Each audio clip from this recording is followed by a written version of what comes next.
What's up guys? In this tutorial, I will show you how to upload your resume on LinkedIn.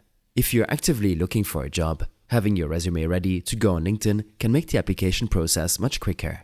Here's how to do it. First, sign into your LinkedIn account and click on the Me icon at the top right of the homepage. From the drop-down menu, select Settings and Privacy. Once you're in the settings, look at the left-hand side menu and click on Data Privacy. Scroll down until you find the Job Seeking Preferences section, and then click on Job Application Settings.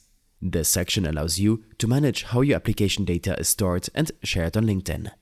Look for the option that says Upload Resume and click on that. A file browser window will pop up. Select your resume file from your computer. Make sure your file is in doc, docx or PDF format and under 5 MB in size. These are the only file types LinkedIn accepts. After selecting your resume, click Open and your resume will begin uploading to your account. Once uploaded, LinkedIn gives you the option to share your resume data with all recruiters. If you enable this setting, recruiters who are using LinkedIn's recruiting tools may be able to view your resume when you appear in search results. If you prefer to only send your resume when applying for specific jobs, you can leave this option turned off. I hope this helped you out. Leave a comment if you have any questions and see you in the next one.